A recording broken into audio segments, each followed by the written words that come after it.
So I believe that we were cut off when we were talking about the domain and the range of the e to the x function. As I see, the domain is all real numbers, the range is 0 to infinity. Because the natural log is the inverse of the e to the x function, you'll notice that their domain and range are flip-flops. So the domain of e to the x is the range of natural log x. The range of e to the x is the domain of natural log x because they are inverses, as we can see from the graph.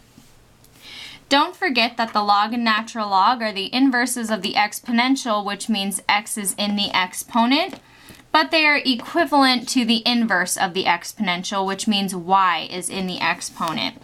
So y equals natural log x is the same as x equals e to the y.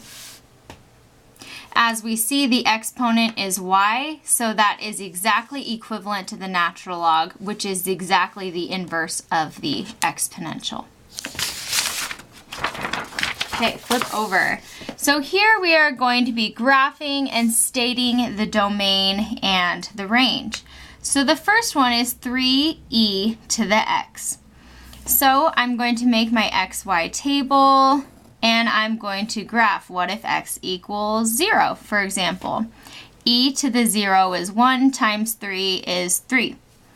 What if x were 1? E to the x is, or e to the first power is just e, and then my y value is 3e, which is equivalent to e times 3 is 8.15. Let's round that to 8.15. And then so on and so forth. I can create a bunch of coordinate points, and then I can graph stating the domain and range based off of those points. Example 8 is the same. We are plugging in and we're graphing. We have the e to the x function and a plus 1. When you do transformations in the horizontal and the vertical direction, they're the same for all functions. So I notice that the plus 1 is not with the x. So that means it's going to be shifted up or down. Because it's a plus 1, it's going to be shifted up 1 unit from the regular e to the x function. So as I see, here's my e to the x graph. If I shift this up up to here, the 1 goes to the 2, up 1 unit, then that will be my e to the x plus 1 graph. So the transformations are the same for all the functions. Here I'm looking at graphing f of x, natural log of x plus 2, and natural log of x plus 2. Now they look the same, but they are very, very different. In the first example, the 2 is not bound to the x with parentheses. This means it'll be the natural log graph shifted up 2 units. So you take the whole natural log graph and shift it up 2 units.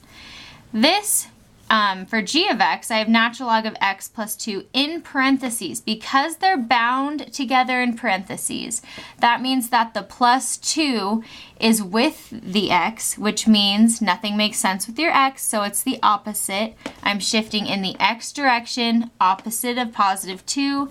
This will be a shift of left 2 units. So the whole point of example 9 is to help us realize the difference between shifting up and down and shifting left and right. And it's just like every other function you've dealt with. If it's dealing with the x, then it's going to be the opposite and it's going to be in the x direction, so left or right. If it's not dealing with the x, it's going to be shifted up or down. Okay, so I'm going to let you guys graph those ones on your own.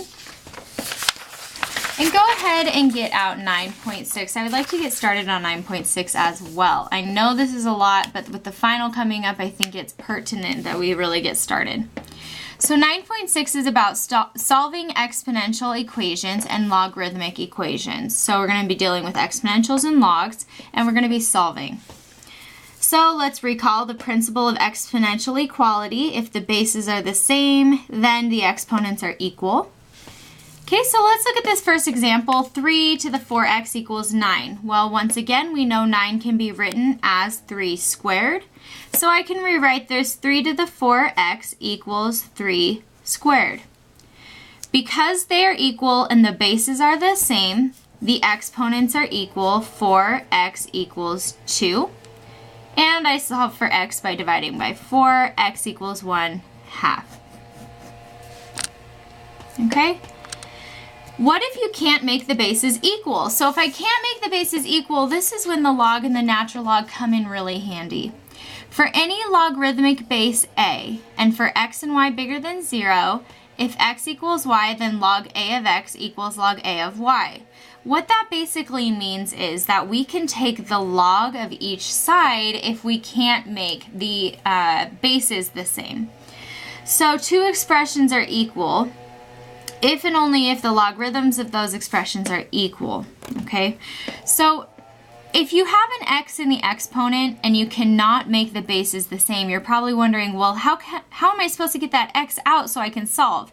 Right now the x is trapped. It's trapped in an exponent. So in order to solve, we have to get it untrapped. We have to get it out of the exponent.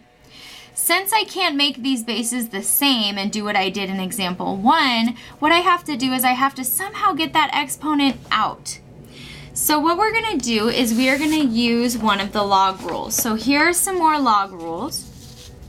And I am going to use log rule number 7 and log rule number 6. These are the two that I will use. So here